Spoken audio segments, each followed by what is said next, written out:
Hello, this is Ms. DB, and today we are going to talk about how to find, create, develop the formulas for some different figures, including triangles and parallelograms and rhombuses and kites and some other special quadrilaterals.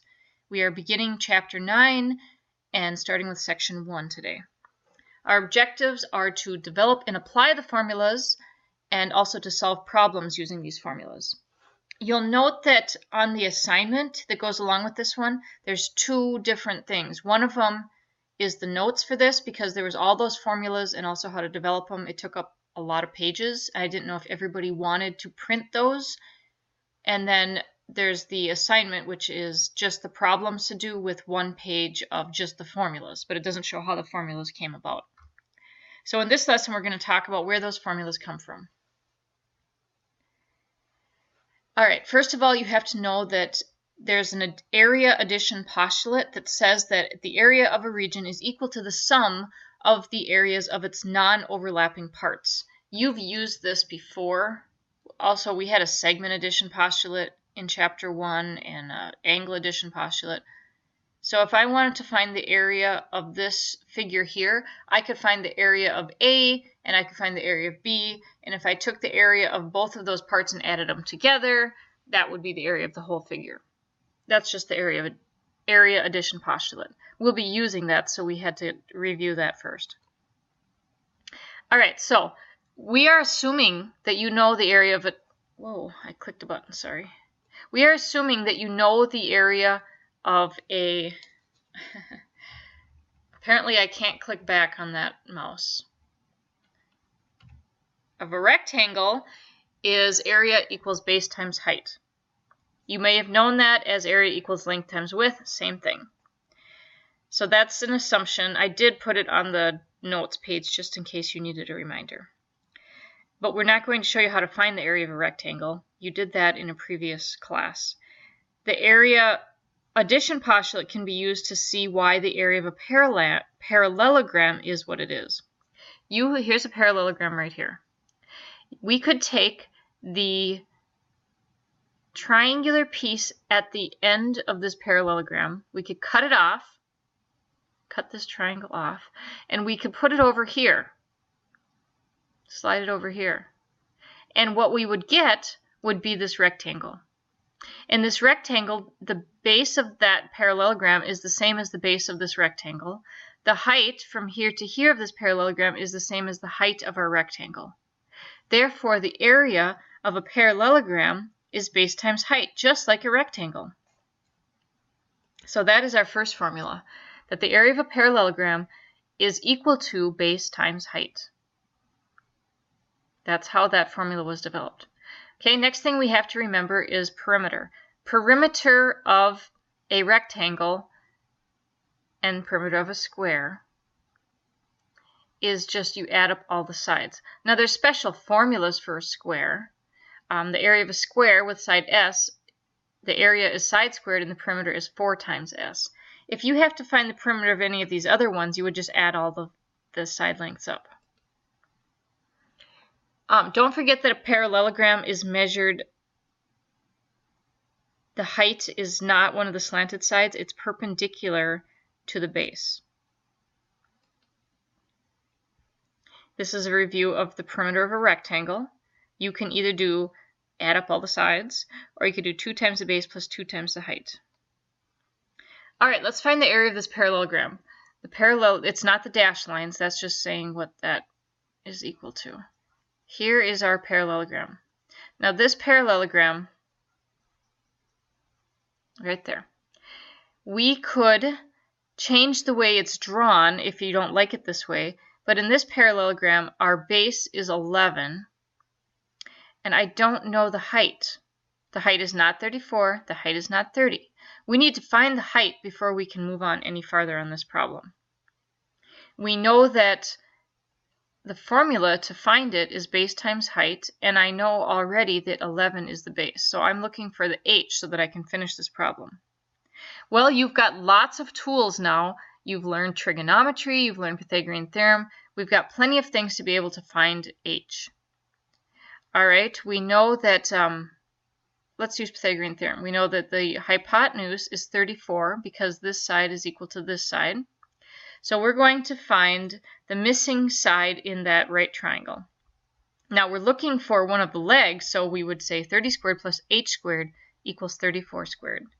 Simplify that by taking 30 squared is 900 and so on, subtracting and taking the square root, and you should get that h is equal to 16. Now we can finish our problem. So now we know that 11 times 16 is going to be equal to our area of our parallelogram, which will end up being 176 millimeters squared. So many of these problems you are going to have to use skills that you have learned previously in this class. We're not just going to be giving you all the parts you need and having you practice multiplying. So you're going to have to apply what you already know in order to solve these problems. Also, there's going to be some algebra mixed in just to keep it fresh in your mind, because you'll be taking Algebra 2 next year, most of you. This one says to find the height of a rectangle. Let me draw a rectangle. We know that the base is 3. We don't know the height. We do know that the area is 6x squared plus 24x minus 6. So there must be an x in the h, because if h was 2, then the area would be 6.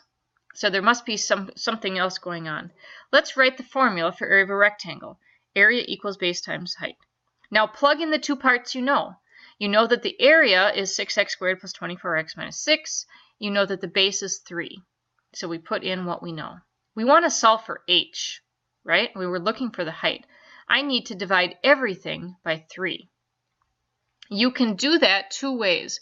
The way that this slide suggests is I could say, well, wait, I could factor a 3 out of this, a 3 out of this, and a 3 out of this. And then I could divide both sides by 3 from there. You could also, I'm going to show you this way first, you might like it better, divide every single term by 3. If you divide 6x squared by 3, you get 2x squared. If you divide 24x by 3, you get 8x. If you divide 6 by 3, you get 2, and there's a minus sign there. That's what my h is going to equal. Now you can also do what they did. First they factored out a 3 from each term, kind of the same as dividing, and then they divided everything by 3. So we both get the same answer, just slightly different ways of doing it. And 2x squared plus 8x minus 2 is what h is equal to.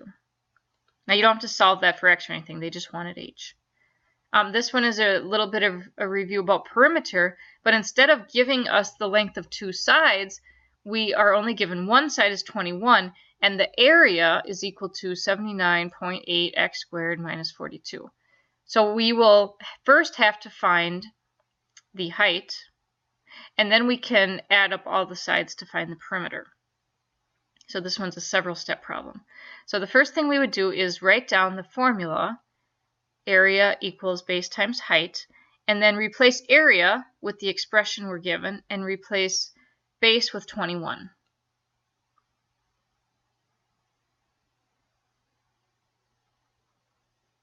Well, they use 21 for h. It doesn't matter though, right? Because it's a rectangle. So I'm gonna change the h to 21, and I'm looking for the base in this one. It doesn't matter because it's a rectangle, and you could use either side for the height and either side for the base. All right, now we need to divide everything by 21. When you divide every single thing by 21, you can use your calculator, but 79.8 divided by 21 gives us 3.8. X squared minus 42 divided by 21 is 2. That's what b is equal to. But the problem didn't say what is b. The problem said what is the perimeter. So the perimeter of a rectangle is found by taking all four sides added together, or you could take 2 of these plus 2 of these. And when you do that, we substitute in what we got for our base and what we had for our h, and you simplify. And let me do the simplifying a little bit slower. So you're going to take 2 times 3.8, which is 7.6 x squared, and then 2 times 2 is minus 4, plus 2 times 21 over here is 42. and then it's minus 4 plus 42, or negative 4 plus 42 is 38. The only reason they have that in parentheses is so that they can say the whole thing is in centimeters. So the parentheses aren't doing anything special except saying this whole sum will be in centimeters, whatever we get. You don't have to put your parentheses on your answer when you do these problems. All right, so here's a more basic one. I like to practice some basic ones here and there. So go ahead and find the answer, pause the video, and see if you get the same thing. All right, so you should have written down the formula, substituted in that the h is 56 and that the area is 28. So double check and make sure that you put the 28 over here. You didn't say that that was equal to b. The answer is not 28 times 56, it's 28 divided by 56.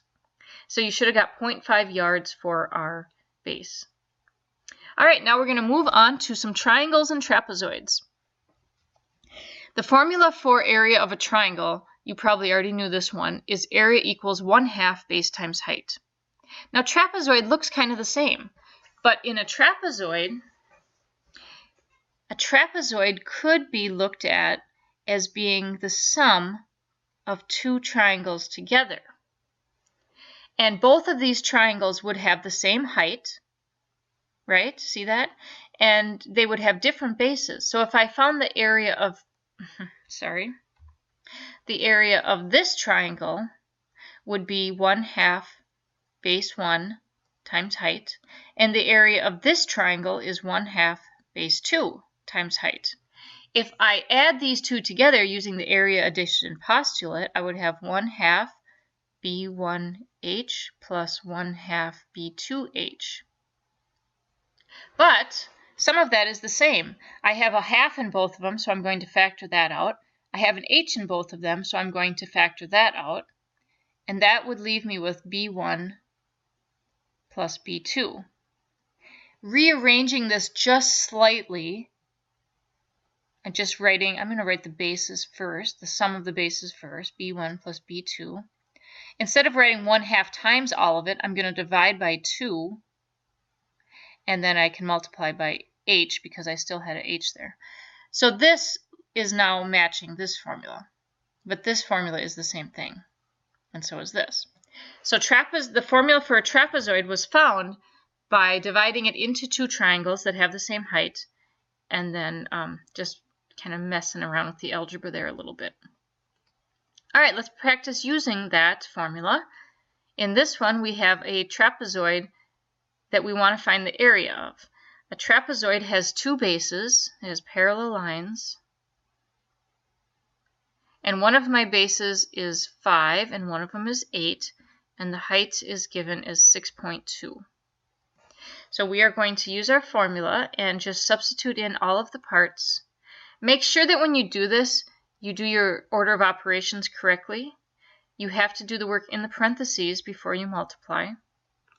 And we end up with an area of approximately 40.3 inches squared. Or maybe that's an exact answer.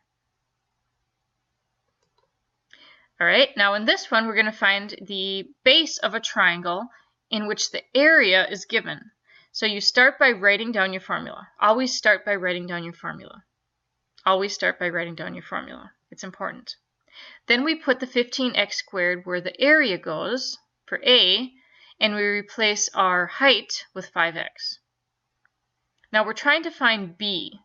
So what's happening to the B right now? Here's our B. It's being, it's being multiplied by 1/2. So I could multiply both sides by 2 to undo the 1/2. And that would give me, I'll write it over here so I don't write on top of their stuff. That would give me 30x squared equals B times 5x. Well, I'm still not done because now I have B times 5x. I need to get rid of the 5x, so I need to divide both sides by 5x. 30 divided by 5 is 6. X squared divided by x to the 1 is the same as x. So let's see what steps they followed here. They might have done that they did it differently. So first they divided by x, and then they multiplied by 2/5. But they got the same answer. So there's more than one way to solve these problems. I multiplied by 2 right away so that I wouldn't have any fractions. They waited a little bit to do that. So 6x equals b.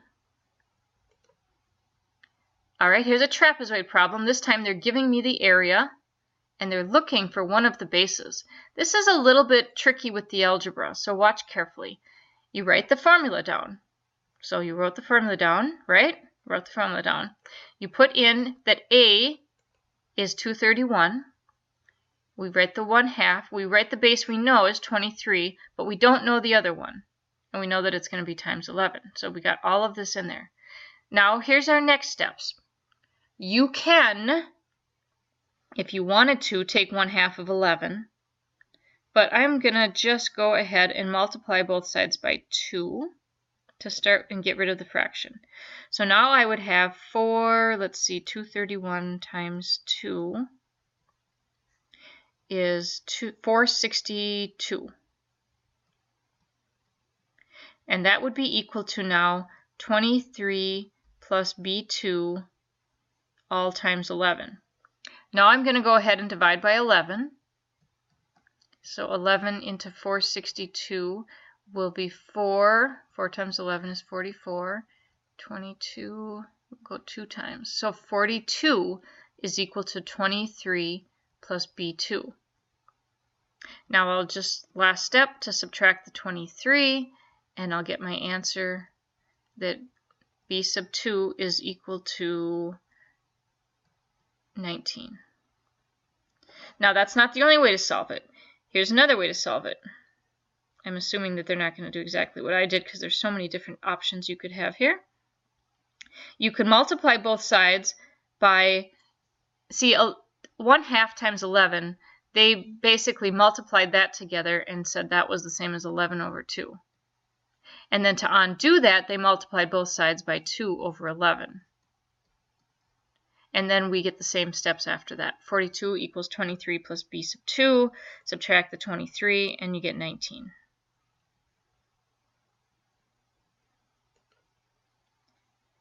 This is just a straightforward simplifying the numbers in, no real algebra to solve, except for the first step that you have to do here is finding the base. So the area of a triangle is given as 1/2 base times height, and if you don't know the base or don't know the height, then you need to find that first. Once you do that, now you can just plug them in and get that your area is equal to 96 meters squared. All right, next one we're going to talk about is a rhombus or a kite. So you have to know which one you're dealing with. So when you have a rhombus has all 4 sides are congruent. And the diagonals of a rhombus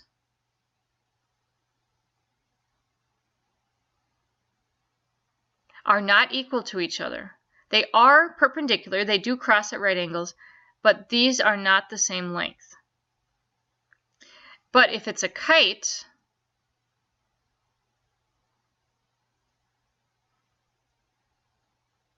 then we also have the diagonals are perpendicular, right? And this is not equal to this, right? You can see that. However, in a rhombus, this is the same as this, and this is the same as this. In a kite, only these two are congruent to each other. This is some other length, not the same as any other length. All right, so, and you can look back in chapter 6 to get all the properties of these quadrilaterals. The area of a rhombus or kite with diagonals D1 and D2 is given by area equals 1/2 D1 times D2. So if you know the diagonals, you multiply them together and divide by 2 or take half of it, and that will allow you to find your area. There is, in our textbook and in your notes, you will see how they derived, how they came up with these formulas as well, using the fact that there's all these triangles in here. So to find the measurements of rhombuses and kites, I like to have a picture here. So it's a good idea, even if you're not going to turn it in, to sketch a picture. We know it's a kite, okay? and that one of the diagonals is 14. We also know that the area is equal to 238 inches squared, and I don't know the other diagonal. Now, I'm not sure if 14 is that diagonal or if it's the other one, but it won't matter because the formula is D1 times D2. So it doesn't matter if it's D2 times D1 or D1 times D2. So now we substitute in the parts we know. We already wrote the formula down, which is the first very important step. So 238 equals 1/2 times 14 times D2. Now in this one I would certainly say, well, 1/2 of 14 is 7. And then I would divide both sides by 7. So 1/2 of 14 is 7. So we have 7D sub 2 is equal to 238. Divide by 7, divide by 7. And you get 34 is equal to the other diameter. So I did draw my picture fairly correctly. All right, in this one we want to find the area of a rhombus. So you start by writing down the formula. Area is equal to 1/2 D1 times D2. Once you have that written down, we know both D1 and D2 this time. However, they are expressions with x's in them. They're algebraic expressions. That's all right. So we put them in. Next step is to FOIL together this part. We're not going to worry about the 1/2 right now. So 8x times 14x, that's the F. The O would be 8x times -6. The I is going to be 7 times 14x. And the L is last times left, or 7 times -6. So when we combine our middle terms, which will be like terms, we get 112x squared. That was the 8x times 14x. The next part would be -48x plus 7 times 14x. And that ends up combining together our like terms to get 50x. And then 7 times -6 is -42. And then our last step would be to multiply through the 1/2 with the distributive property. So 1/2 of 112x squared would be 56x squared. 1/2 of 50x is 25x. 1/2 of 42 is, and it's minus, is -21. That's the area of that rhombus, that whole thing. This one, it's the area of a kite. So we are going to just use the formula. Do we have everything we need to know? We don't this time. We know that these are right triangles. We know that this piece is 28, but we don't know anything else is 28. This is 28 here. However, we also know that this side is 35. And we know this is 29. So I could first use the Pythagorean theorem to find side y. So y squared plus 28 squared will be equal to 35 squared. And if I find that, then I will know this half from here to here. In a kite, this is also y. So then I'll know the whole diagonal will be twice whatever I get for y. So that's my first step. So I end up with y equals 21, which means that this diagonal here, I'll call it diagonal 1, would be 42. Now that I know y is 21, I'll have to use the Pythagorean theorem again to find x. So in this one, 29 squared equals 21 squared plus x squared. And it's a lot of calculator work, and you find out that x equals 20. So diagonal 2 then will be 20 plus 28, because we already had the 28 given for this piece down here. So that's 48. Then I can write down the formula, which is area equals 1/2 D1 plus D2. And now I know that I have D1 is, well, one of them is 42 and the other one's 48. Multiply them together, divide by 2, and you get your area of this kite is 1,008 inches squared. This is just another problem with a rhombus. You can pause the video and do your work and check, and then we'll see what we got for a solution. So you should have written down the formula, of course. This time we know the area is 12xy, and we know one of the diagonals is 3x. And now we'll simplify that because it's pretty messy right now. And so we have 1/2 let me write what we have over here. We have 12xy. I'm not going to write the units in here right now. 12xy equals 1/2 3x times the diagonal that we're looking for. So I want to multiply both sides by 2 to get rid of that 1/2. That would give me 24xy equals 3x times d2. And then I would divide both sides by 3x. 24 divided by 3 is 8. The x's cancel. So I'm left with the y on top. So 8y is going to be equal to my other diagonal. And that's what we are looking for. Okay, the last example is just an application problem. And it's using like pattern blocks or tangrams to make designs. This one here is a rectangle made with these different shaped triangles. And the question is, they want the perimeter and the area of the leftmost shaded parallelogram, which I believe is this one right here. And you can see how it's just two triangles put together. And we know that the whole rectangle is 4 and the whole height is 2. So we can use that to figure out, oh, this got kind of messed up. We can figure out that my parallelogram has a height, or it has a base here of 1. And if this is 4, this is 1, 2, 3, 4. So from here to here is also 1. So I can find the diagonal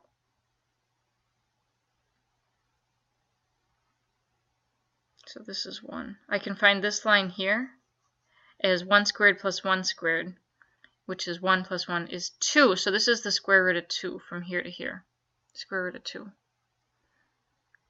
And then you can use your, this is the same one.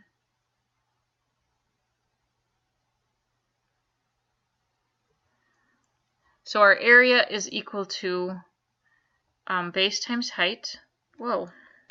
There we go. Ah, I didn't mean to do that.